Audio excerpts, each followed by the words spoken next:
Hi students, last class లో మనం simple arithmetic calculations అనే టాపిక్ కింద మనకు ఎలాంటి ప్రశ్నలు వస్తాయో చర్చించుకున్నాం. ఇప్పుడు మరికొన్ని ప్రాబ్లమ్స్ చర్చించుకుందాం. ఇక్కడ 11th ప్రాబ్లం చూడండి.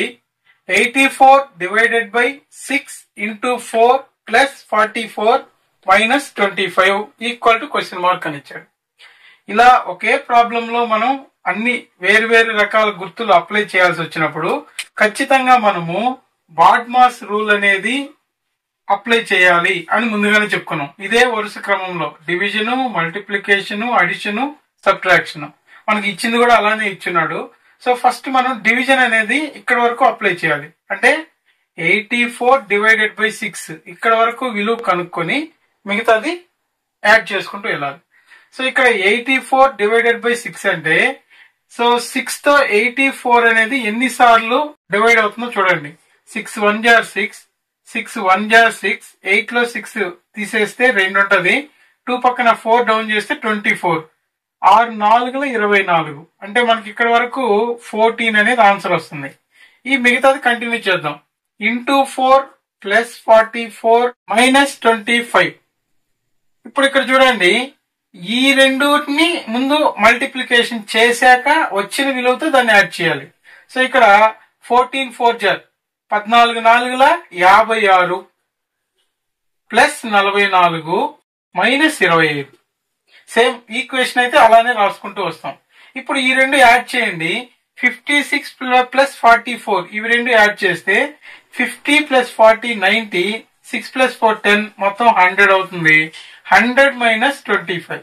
100 లోంచి 25 సబ్ట్రాక్ట్ చేస్తే 75 వస్తుంది. 75 అనేది ఎక్కడుంటే ఇది మనకు కరెక్ట్ ఆన్సర్ అవుతుంది.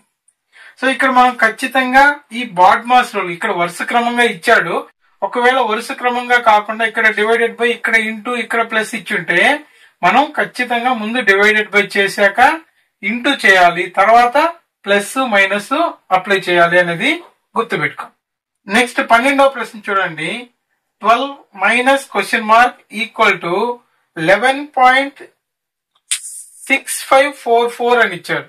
అంటే ఇక్కడ మనకు క్వశ్చన్ మార్క్ ఉన్న దగ్గర ఎంత ఉంటే సరిపోతుంది అని అడిగాడు. సో ఇక్కడ మైనస్ అని తర్వాత క్వశ్చన్ మార్క్ ఉంది. ఈ విలువని ఈక్వల్ టు అవతలకి ట్రాన్స్ఫర్ చేస్తే ప్లస్ క్వశ్చన్ మార్క్ అవుతుంది. సో ఇక్కడ ఉన్న 11.6544 అనేది యువతల వైపు ట్రాన్స్ఫర్ చేసుకుంటే 12 లో నుంచి ఇది సబ్ట్రాక్ట్ చేయాల్సి వస్తుంది. సో ఇక్కడ మనకు డెసిమల్స్ అనే టాపిక్ ని ఎక్కువ సార్లు ఇస్తున్నాడు, జాగ్రత్తగా పరిశీలించండి. సో 12 లో నుంచి దీన్ని ఎలా తీసేయాలి అని అంటే 12.0000 తీసుకుందాం. ఎందుకనంటే డెసిమల్ పాయింట్ కింద డెసిమల్ పాయింట్ వచ్చేటట్టు రాసుకోవాలి. ఇక్కడ 4 డెసిమల్ ప్లేసెస్ ఉన్నాయి కాబట్టి నేను ఇక్కడ డెసిమల్ పాయింట్ తర్వాత 4 జీరోస్ తీసుకున్నాను. సో ఇప్పుడు దీన్ని రాసుకోండి. 11.6544. సో దీన్ని సబ్ట్రాక్ట్ చేస్తే, సో ఇక్కడ మనకు 0 నుంచి 4 సబ్ట్రాక్ట్ కాదు కాబట్టి రీఅరేంజింగ్ మెథడ్ లో ఇలా అరేంజ్ చేసుకుంటూ వస్తాము. ఇక్కడ 10 అవుతుంది, ఇక్కడ 9 ఉంటుంది, ఇక్కడ 9 ఉంటుంది, ఇక్కడ 9 ఉంటుంది. రీఅరేంజ్ చేసాం కాబట్టి ఇక్కడ ఒక 1 ఉంటుంది. సో 10 లో నుంచి 4 సబ్ట్రాక్ట్ చేస్తే 6, 9 లో నుంచి 4 సబ్ట్రాక్ట్ చేస్తే 5, 9 లోంచి 5 సబ్ట్రాక్ట్ చేస్తే 4, 9 లోంచి 6 సబ్ట్రాక్ట్ చేస్తే 3. డెసిమల్ పాయింట్ కింద డెసిమల్ పాయింట్ తీసుకోండి. 1 లోంచి 1 సబ్ట్రాక్ట్ చేస్తే 0.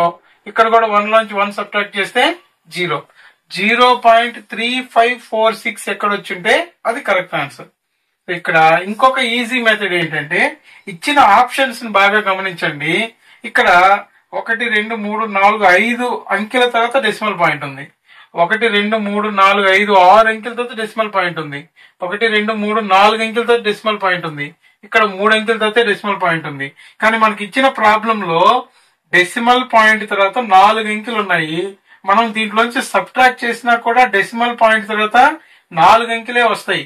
సో ఇలా ప్రాబ్లం అంతా చేయకుండా కూడా ముందు ఆప్షన్స్ చెక్ చేస్తే డెసిమల్ పాయింట్ తర్వాత 4 డిజిట్స్ ఉన్న ఇదొక్కటే ఉంది కాబట్టి ఇదే కరెక్ట్ ఆన్సర్ అని సులభంగా గుర్తించవచ్చు. మనం కొన్నిసార్లు ఇలా లాజికల్ గా కూడా ఆలోచించి ఆన్సర్ ని త్వరగా పెట్టే ప్రయత్నం చేయాలి.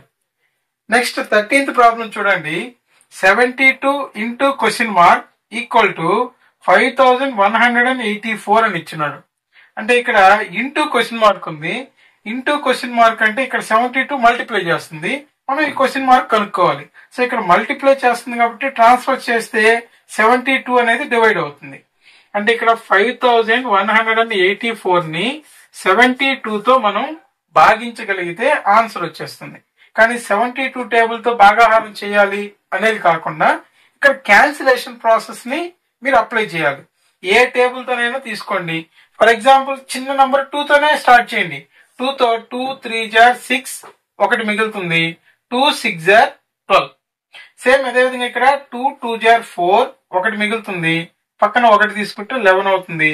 2 5 జార్ 10 ఒకటి మిగులుతుంది. పక్కన 8 తీసుకుంటే 18. 2 9 జార్ 18. 2 2 జార్ 4. సో ఇక్కడ ఇది 6 టేబుల్ తో డివైడ్ అవుతుంది. సేమ్ ఇక్కడ కూడా ఒకసారి ట్రై చేద్దాం. 6 6 జార్ 36. సో దీన్ని డివైడ్ చేస్తే 6 4 జార్ 24. 6 4 24 ఒకటి మిగులుతుంది. 9 ఉంది కాబట్టి 19. 6 3 18. 8 18 పోతే ఒకటి ఉంటుంది. పక్కన 2 తీస్తే 12. 6 2 12. సో ఇక్కడ మళ్ళా మనకు వచ్చిన ఆన్సర్ 432/6 అని వచ్చింది. సో మళ్ళా ఒకసారి 6 టేబుల్ తో ట్రై చేద్దాం. 6 1 జార్ 6. 6 ఎక్కంతో 6 7 42 ఇక్కడ వరకు ఒకటి మిగులుతుంది. 12 అవుద్ది. 6 2 12. సో ఇక్కడ మనకు 72/1 వచ్చింది. అంటే 72 అనేది ఆన్సర్. ఇచ్చిన ఆప్షన్స్ లో 72 ఎక్కడ ఉంటుందో అది కరెక్ట్ ఆప్షన్ గా సెలెక్ట్ చేసుకోవాలి. అయితే ఈ సింపుల్ అర్థమెటిక్ క్యాలిక్యులేషన్స్ అనే టాపిక్ లో మనకి ఇచ్చే ప్రశ్నల్లో మాక్సిమం డెసిమల్ అనే టాపిక్ లో ఎక్కువ ఇస్తున్నారు, స్క్వేర్స్ అనే టాపిక్ లో ఎక్కువ ఇస్తున్నారు. కాబట్టి ఇలాంటి ప్రాబ్లం ఎప్పుడైనా వచ్చినప్పుడు 72 ఇంటూ క్వశ్చన్ మార్క్ ఒక వాల్యూ ఇచ్చాడు. అక్కడ వన్స్ ప్లేస్ లో 2 2 జార్ 4 ఉంది. కాబట్టి 72 యొక్క స్క్వేర్ నంబర్ ఏమైనా ఇచ్చున్నాడా అని మనం కానీ కొద్దిగా ముందుగా ఆలోచించగలిగితే 72 ఇంటూ 72 మల్టిప్లై చేసి చెక్ చేసుకొని ఈజీగా ఆన్సర్ పెట్టేయచ్చు.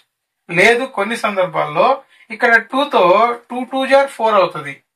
అంటే ఇక్కడ ఫస్ట్ ఇచ్చిన ఆప్షన్స్ లో 8 ఉంది. 8 2 జార్ 16 ఇది అవదు. 2 2 జార్ 4 ఇది ఓకే అవ్వచ్చు. 8 2 జార్ 16 ఇది కూడా అవదు. 2 2 జార్ 4 ఇది అవ్వచ్చు. అంటే ఈ రెండింటితో ఇక్కడ మల్టిప్లై చేస్తే ఈ నంబర్ ఏది వస్తుందో సులభంగా ఈ విధంగా క్యాన్సిలేషన్ ప్రాసెస్ అర్థం కాకపోయినా ఇచ్చిన ఆప్షన్స్ ని మల్టిప్లై చేసుకోవడం ద్వారా ఆన్సర్ ని సులభంగా గుర్తించవచ్చు. నెక్స్ట్ 14th ప్రాబ్లం చూడండి. Square root of 26 square minus 24 square equal to question mark అన్నాడు. అంటే ఇక్కడ 26 యొక్క వర్గంలో నుంచి 24 యొక్క వర్గంని తీసేసి దానికి మళ్ళీ స్క్వేర్ రూట్ కనుక్కోవాలి. సో ఇక్కడ మనకు 26 యొక్క వర్గం నేరుగా నేర్చుకోలేము కాబట్టి కొన్ని గుర్తుంటే ఓకే, లేదు అనుకుంటే డైరెక్ట్ గా ప్రాసెస్ ఎలా చేయాలంటే 26 ఇంటూ 26 పెంచేయండి. అదేవిధంగా 24 ఇంటూ 24 మల్టిప్లై చేసేయండి. ఇక్కడ చూడండి 6 6 36. సో 6 ని ఇక్కడ తీసుకెళ్లి రాసుకుంటాం, వన్స్ ప్లేస్ లో రాసుకుంటాము. 6 2 12 1 3 15. 2 6 12. 1 తీసుకొచ్చి 10th ప్లేస్ లో రాసుకుంటాము.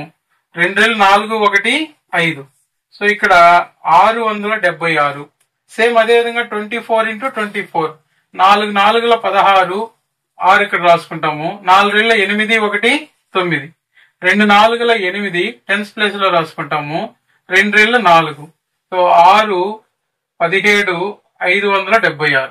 676 లో నుంచి 576 తీసేయమన్నాడు. ఇక్కడ వచ్చిన విలువకి స్క్వేర్ రూట్ కనుక్కోమన్నాడు. 676 లోంచి 576 తీసేస్తే మనకు 100 వస్తుంది. 100 కి స్క్వేర్ రూట్ అంటే 10 వస్తుంది. సో ఇచ్చిన ఆప్షన్స్ లో మనకు 10 ఎక్కడుంటే ఇది కరెక్ట్ ఆన్సర్ గా తీసుకోవాలి. నెక్స్ట్ 15th క్వశ్చన్ చూడండి. 0.03 plus 3 plus 30.003 plus 300.3 equal to question mark అన్నాడు. సో ఇక్కడ మనకి ఇది ఇచ్చింది డెసిమల్స్ లో ఇచ్చినారు కాబట్టి డెసిమల్ పాయింట్ కింద డెసిమల్ పాయింట్ రాసుకోవాలి. సో ఇక్కడ ఇంటీజర్ పార్ట్ ఏది పెద్దదిగా ఉందో చూద్దాం. ఇక్కడ 0 3 30 300.